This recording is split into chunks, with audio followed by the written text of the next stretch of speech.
In 1996, in the far northeast of Tasmania, near a place called Mount William, a wildlife photographer pointed a lens at a Tasmanian devil and captured something that should not have existed.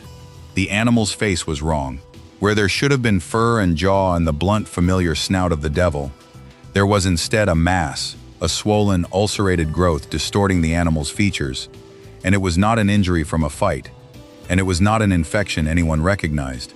Over the following years, more and more devils appeared bearing the same terrible marks, always on the face, always growing, and always, eventually, fatal.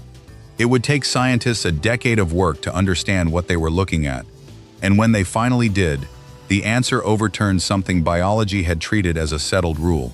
Because this was cancer, but it was cancer doing something cancer was not supposed to be able to do. It was spreading, from one animal to the next, like an infection. And the strangest, most haunting part of the discovery was this: the individual devil, in which this cancer first arose, had died long ago, years before, its body gone back to the earth. And yet the cancer that grew inside it had never died at all. Its cells were still alive, still multiplying, passing from devil to devil across the whole of Tasmania, an immortal fragment of a single dead animal, still spreading, still killing its own kind. A dead devil, in a sense, still hunting, using a tumor for a body. This is the story of how we were wrong about the Tasmanian devil, and about cancer itself, twice over, and of how the ending is not the one anyone predicted. First, meet the animal at the center of it, because it deserves to be understood as more than a victim. The Tasmanian devil is the largest carnivorous marsupial left alive on Earth, a title it inherited by default when its larger cousin, the thylacine, was driven to extinction. It is a stocky, powerful, black-furred animal, about the size of a small dog, found now only on the island of Tasmania, and it has a fearsome reputation that is, for once, largely earned. It is a scavenger of extraordinary capacity, equipped with one of the strongest bites for its size of any mammal, powerful enough to crush bone and consume a carcass almost entirely, fur and all. And it is loud, famously so, screeching and screaming and baring its teeth in noisy confrontations that sound far more violent than they usually are. Much of the screaming is theater, a way of settling disputes through noise rather than injury, but the teeth behind it are entirely real. It is, in short, an animal built around its mouth, around biting, and that detail is going to matter more than any other in this story. But before we go further, there is something that needs to be said plainly, because it is the question already forming in your mind. Cancer, as a rule, is not contagious. The cancers that affect human beings are not passed from person to person. You cannot catch cancer the way you catch a cold, and nothing about this story changes that. Transmissible cancers are among the rarest phenomena in all of biology, known from only a tiny handful of species in the entire natural world.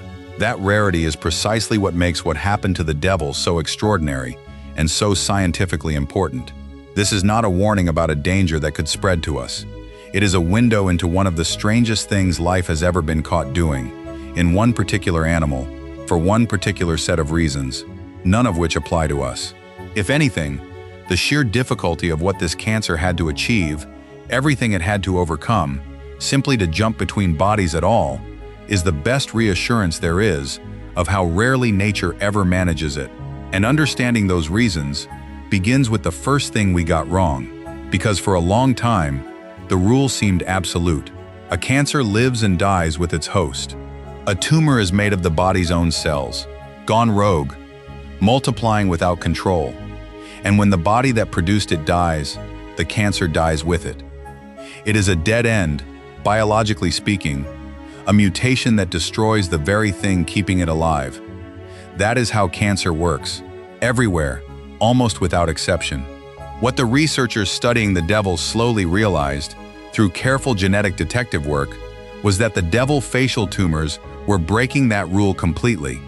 When they examined the tumor cells from many different devils, from animals all across Tasmania that had never met, they found something that made no sense under the old rules. The cancer cells were not the devil's own. They were genetically identical to each other, across every infected animal, and genetically distinct from the devils carrying them. In other words, every one of these tumors, in every devil, was not a new cancer that had arisen in that individual. It was the same cancer, in all of them. The tumor cells carried their own distinct genetic identity, one that matched no living devil. And that identity was the same whether the sample came from an animal in the east of the island or the far west, from a young devil or an old one. A single lineage of cancer cells, one original tumor, that had found a way to leave the body it was born in and colonize new ones, passing directly from animal to animal as living, infectious cells. This is what is called a transmissible cancer, and it is one of only a very small number ever discovered in all of nature. A list that includes a sexually transmitted tumor in dogs that is thousands of years old, and cancers that spread among shellfish in the sea. In the entire living world, across every species that has ever been studied, the transmissible cancers can be counted on very few hands. The devil's tumor had become something almost philosophical in its horror. Not a disease the devil caught, but a creature in its own right, a colony of immortal cells descended from one long-dead animal, surviving and spreading by moving from host to host. The founder devil, the single animal in which these cells first turned cancerous, has been dead for decades. Its cells have not stopped living for a moment. They are, in the most literal sense, still out there. Think about what that means. Somewhere in the past, a single devil developed a tumor, as animals sometimes do, and died, as it would have anyway.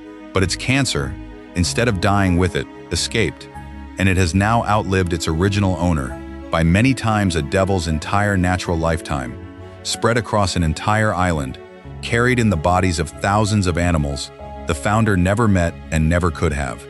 It is a kind of grim immortality that biology insists should not be possible, which raises the question that turns this from a medical curiosity into a genuine tragedy of evolution. Why the devil? Of all the animals in the world, why did this almost impossible thing take hold in this one? And the answer is a piece of cruelty so precise it feels almost designed. It is the devil's own nature that spreads their doom. Remember that this is an animal built around biting, an animal whose entire social life runs through its mouth. When devils gather at a carcass, they squabble and lunge and bite one another about the face. When they mate, the encounters are rough, and again they bite one another about the face. Biting is how devils argue, how they compete, how they court. It is woven into the core of what it is to be a devil. To ask a devil to stop biting the faces of other devils would be to ask it to stop being a devil at all. And a cancer that lives in the tissue of the face and mouth could not have asked for a better means of travel. Every bite that draws blood is an opportunity for living tumor cells to pass from the sores of one animal into the fresh wounds of another, taking root and beginning to grow. The very ferocity that gives the devil its name, the snapping, screaming, face-first aggression that defines the animal, is the exact mechanism by which its plague moves through the population. The trait that makes it a devil is the trait that carries its curse. And the cancer has one more advantage, a trick that explains why the victims' bodies do not simply reject these foreign, invading cells the way they would reject a mismatched transplant. The tumor cells have learned to hide. They switch off the molecular markers on their surface, the identifying tags that the immune system uses to tell self from other, so that to a patrolling immune cell, the invader is effectively invisible. It slips past the defenses that should destroy it, unrecognized, unchallenged. The devil's unusually low genetic diversity, the legacy of a species that has lived isolated on an island, only makes the disguise more effective, because to a devil's immune system, another devil's cells already look very nearly like its own. The tumor exploits every one of these openings, and the result was a catastrophe that unfolded with terrifying speed, because once it began, the collapse was staggering. Across Tasmania, as the disease spread outward from the northeast, devil populations simply fell away. In the space of under 2 decades, the species as a whole lost more than 80% of its numbers. In some regions, the local devastation reached beyond 90%. Whole populations reduced to a scattered few, the animals dying faster than they could reproduce, most of them succumbing within months of the first tumors appearing, before they were even old enough to raise a single litter. Places that had once echoed at night with the devil's screaming fell silent, one region after another, as the disease rolled westward across the island like a slow tide. To the scientists watching, the mathematics looked merciless and final. The models were run and rerun, and they pointed, again and again, toward the same grim conclusion. A disease that killed nearly every animal it touched, spread by an unavoidable part of the animal's own behavior, evading the immune system entirely, in a species already low in genetic diversity, was a disease with no obvious break. The projections gave the Tasmanian devil years, perhaps a few decades, before the wild population winked out entirely. The largest carnivorous marsupial on Earth, having already watched its greater cousin vanish, appeared to be following the thylacine into the dark. And for a while, that was the story everyone told about the Tasmanian devil, a doomed animal, an evolutionary tragedy playing out in real time, a species we were going to lose. That was the received wisdom, and it was wrong. Because the devils did something the models did not predict. They began to fight back, not as individuals, but as a species, through the blind, remorseless, astonishing power of natural selection, working at a speed almost no one believed possible. The populations that should, by every projection, have disappeared entirely, did not disappear. They persisted, battered and reduced, but alive. And when researchers looked closely at the genetics of the survivors, they found something extraordinary. In the space of just a handful of generations, a mere sliver of evolutionary time, the devil's own genome was changing. Specific regions of their DNA, regions linked to immune function and to the body's response to cancer, were shifting measurably in the surviving populations. And, tellingly, they were shifting in the same directions in different populations across the island, independently. The unmistakable signature of natural selection responding to an overwhelming pressure. When the same change appears independently in separate populations, chance can be ruled out. Something is actively selecting for it. And here that something was the cancer itself, culling every devil without the advantage and sparing, however slightly, those who carried it. The devils that happened to carry some faint genetic advantage against the tumor were the ones surviving to breed, and they were passing that advantage on, and it was accumulating, generation by generation, before scientists' eyes. This is evolution, not as a story about the distant past, not as fossils in deep time, but as a process caught in the act, happening now, fast enough to watch. We are used to thinking of evolution as something impossibly slow, measured in millions of years, and visible only in the rock. The devils compressed it into a couple of decades, into a change that could be sequenced and measured and held up as it happened. And the change was not only in the devils. There is growing evidence that the tumor itself is evolving, and evolving towards something closer to coexistence. In the regions where the disease has been present the longest, the rate of new infections appears to be easing, and the catastrophic decline is beginning to flatten. This is what a disease and its host do. Over time, if the host is not entirely wiped out first, they grind toward an uneasy balance, because a tumor that kills its host too quickly runs out of new hosts to infect. The devil and its cancer may be feeling their way, painfully, toward a truce. Neither side chose it, and neither side understands it.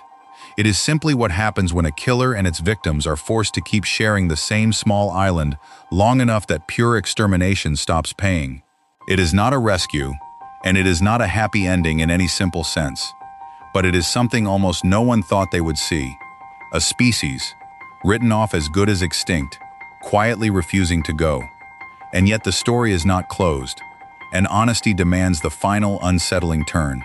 In 2014, as researchers continued to study the devils, they found a second facial tumor in an animal in the south of Tasmania, and when they analyzed it, they discovered something that sent a chill through the field. It was not the same cancer. It was a completely separate, independent, transmissible cancer, arisen from a different devil, spreading the same way, entirely on its own, arisen from a different founder devil and, curiously, appearing at first mostly in males. Two separate immortal cancers, in the same species, discovered within 20 years of one another. What had seemed like a freak, once in the history of a species catastrophe, had now happened twice, in the same animal, within a couple of decades. And that changes the meaning of everything. It suggests that this was not a single piece of monstrous bad luck, but that there is something about the Tasmanian devil, its biology, its low diversity, its face-biting life, that makes it unusually prone to giving rise to these immortal, contagious cancers in the first place. The same qualities that let the first cancer spread so easily, the biting and the low genetic diversity, appear to make the emergence of an entirely new one more likely than anyone would have guessed. The devils, in other words, may face not one plague, but a recurring vulnerability, a door that keeps opening. So the outcome remains genuinely uncertain. The devil is fighting, and against all prediction it is still here, adapting faster than we thought life could adapt. But it is fighting on a battlefield that may keep generating new enemies. What makes this animal story so unlike the others is that it is not finished, and it is not being told in the past tense. It is being written right now, in living tissue, in the genes of animals being born in Tasmania this year, in the shifting balance between a host and the deathless cancer that hunts it. Every devil born in Tasmania now is a small experiment, a new hand dealt in a contest between an animal and an immortal disease, and the outcome of that contest is still, genuinely, unknown. We were wrong that a cancer could not spread. We were wrong that the devil was doomed. And the one thing we can say for certain is that we do not yet know how it ends, because for once, we are not reading the record of something that already happened. We are watching evolution decide, in real time, whether one of the strangest animals on Earth gets to keep existing. And if the devil shows you that survival can be a thing fought for and won against impossible odds, then not far away, sharing the same ancient corner of the world, lives an animal that has already won that fight on a scale almost beyond comprehension. It is small, and slow, and covered in spines, and it looks like almost nothing at all. But it belongs to a line so old, it was here before the devil, before the thylacine, before nearly everything. A survivor of over 100 million years, that still, to this day, does something so bizarre with its own body that it seems to belong to no category of animal we have. It is a cousin of the platypus, and its name is the echidna.